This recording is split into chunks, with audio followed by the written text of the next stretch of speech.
આખા ગુજરાતમાં નગરપાલિકાઓ, મહાનગરપાલિકા, જિલ્લા પંચાયત, તાલુકાની ચૂંટણીનું જ્યારે પર્વ ઉજવાઈ રહ્યું છે એના ભાગરૂપે આજે ભુજ તાલુકાના સુપર જિલ્લા પંચાયતના સીટ નીચે બે ગામ સુપર 1 અને 2 આ જિલ્લા પંચાયતનું મિર્જાપુર ખાતે કાર્ય ઉદ્ઘાટન પ્રસંગે આજે થોડું મોડું થયું, પણ છતાંય જે લોકોએ ઉપસ્થિત રહ્યા આજ કહે છે કે લોકોમાં ઉત્સાહ કેટલો છે. સ્વાભાવિક છે કે દેશના પ્રધાનમંત્રી નરેન્દ્રભાઈ છે, દેશમાં અને દુનિયામાં ભારતની આન બાન શાન વધારી છે, ત્યારે એના નામથી ગુજરાતના મુખ્યમંત્રી આદરણીય ભૂપેન્દ્રભાઈના કામથી અને લોકલ મિર્જાપુરમાં તાલુકા પંચાયત પ્રમુખ વિનોદભાઈ હતા, એને પણ અમારા ધારાસભ્યના ભાગરૂપે આ વિસ્તારમાં એટલા બધા કામ થયેલા છે કે કોઈ આજ દિવસ સુધી મને લગભગ 12-15 દિવસ થયા એક ગામમાં જઉં છું, એક પણ ગામની ફરિયાદ કામ માટેની કે કેવા પણ પ્રકારની નથી. આ જ સૂચવે છે કે લોકોના મનમાં કંઈક સંતોષ છે અને અમારા ઈમાનદારીપૂર્વકના પ્રયત્નો કે લોકો જ્યારે સમય મળ્યો ત્યારે લોકોના થતા કામો, સાચા કામો અને જરૂરિયાત કામો એ થવા જોઈએ. એ જ રીતે આવતી જિલ્લા પંચાયત અને તાલુકા પંચાયત જ્યારે નવી રચના થશે ત્યારે એ જ પદ્ધતિ, એ જ પેટર્ન ઉપર કે લોકો જ્યારે સમર્થન તમને આપ્યું ત્યારે લોકોને સંતોષ આપવું એ પ્રતિનિધિનો પ્રથમ અધિકાર ફરજ બને છે. અને જે રીતે આ પણ પ્રતિસાદ તમે જોયો હશે કેવો મળ્યો છે, હું કહું એના કરતાં તમે લખજો તમારી રીતે સારો મળ્યો છે. એટલે લોકોમાં ઉત્સાહ, લોકોમાં જે રીતે 26 તારીખની રાહ જોઈને વધારે મતદાન ભારતીય જનતા પાર્ટીના અમારા ઉમેદવાર જિલ્લાના ભાઈ હરીશબેન, લક્ષ્મીબેન, અને હું માનું છું ત્યાં સુધી કચ્છમાં રેકર્ડ લીડથી જિલ્લા પંચાયત સુપર સીટ જીતશે. હું ચોક્કસ અપીલ કરીશ કે મતદાન કરવો એ મારો પવિત્ર ફરજ છે. જ્યારે તમને અધિકાર મળતો મતદાનનો, કેટલાક 18 વર્ષ પછી મતદાનનો અધિકાર મળે અને 18 વર્ષ નથી થતા ત્યાં સુધી કેટલાક જે પુખ્ત વયનાથી એની ચિંતા કરતા હોય કે અમને મતદાનનો અધિકાર નથી મળ્યો.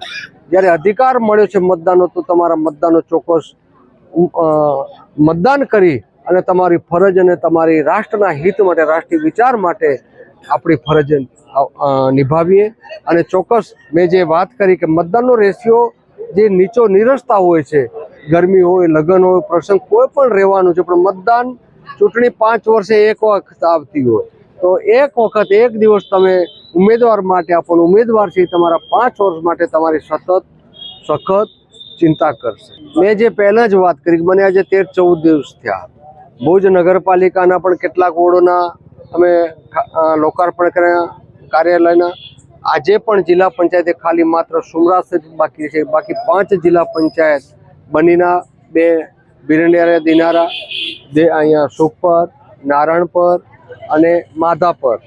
એક પણ લોકો, મેં પહેલાં કીધું, એક પણ, હું કહું છું ને, તમે પણ સાંભળી નહીં હોય, તમે તો પત્રકારો બધા અમારા કરતાં વધારે જાણતા હશો. નાના મોટા કામ બાકી હશે, પણ મેં જેમ કીધું ને કે તમે થયું એનાથી વધારે સારું માગશો અને એનો અધિકાર છે. ત્યારે આવતા દિવસો જે એની અપેક્ષા છે, જે એની ઈચ્છા છે, એ કામ પણ અમે કરી આપીશું. આમ તો લગભગ છેલ્લા 30 વર્ષથી ગુજરાતમાં ભાજપનું શાસન છે. જ્યારે ગુજરાતમાં ભાજપ શાસન આવ્યું ત્યારથી આ પટેલ 24 અને જે ભુજની નજીકના ગામો છે, મિર્જાપુર, સુપર, માનુપા, હંમેશા ભારતીય જનતા પાર્ટીને પડખે રહ્યા છે.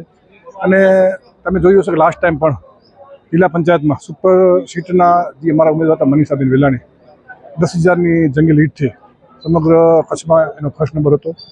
તાલુકા પંચાયતમાં ગત ટર્મમાં ત્યારે પાર્ટીએ સુપર 2 બેઠક પરથી મને ઉમેદવારી તક આપી હતી, ત્યારે મારો પણ આ સુપર 2ની સીટ ઉપરથી તાલુકા પંચાયત ભુજમાં 2,992 લગભગ 3,000 મતોની લીડથી જીત મેળવી હતી. એ પણ ભુજ તાલુકામાં સૌથી મોખરાની હતી. તો હંમેશા જ્યારે સ્થાનિક સ્વરાજ્ય ચૂંટણી હોય કે ધારાસભ્યની હોય કે સત્સંગ સભ્ય ચૂંટણી હોય, મિર્જાપરના ગામો કે પટેલ 24 હંમેશા ભાજપે પડખે રહ્યું છે. એ જોતાં એકતરફી જેવો માહોલ અત્યારે દેખાઈ રહ્યો છે. મિર્જાપર ભુજની બાજુનું ગામ છે, તો સ્વાભાવિક રીતે કે ભુજમાં જે નોકરી ધંધાથી જે આવતા હોય, દૂરના ગામડાઓ હોય, તો મિર્જાપર અને સુપરમાં બધા વસવાટ કરતા હોય.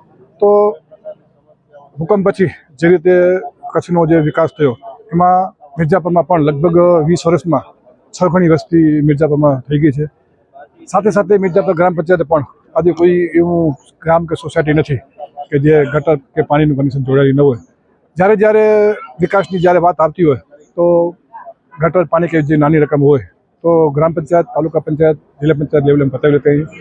ટૂંક સમયમાં હમણાં પણ ધારાસભ્ય કુશુભાઈના હસ્તે 55 લાખ રૂપિયાના વિકાસ રોડના કામનું ખાતમુહૂર્ત થયું. શાસન સભ્યની ગાંઠમાંથી 3.5 કરોડ રૂપિયાના ખર્ચે 2 વર્ષ પહેલાં એ પણ રસ્તાઓ બન્યા. ભુજથી કે પટેલ જોડતો રસ્તો એ પણ હમણાં બનાવ્યો. આપણે અત્યારે જે જગ્યાએ ઊભા છીએ એ રસ્તાનું પર રિસ્ટ્રક્ચર થયું.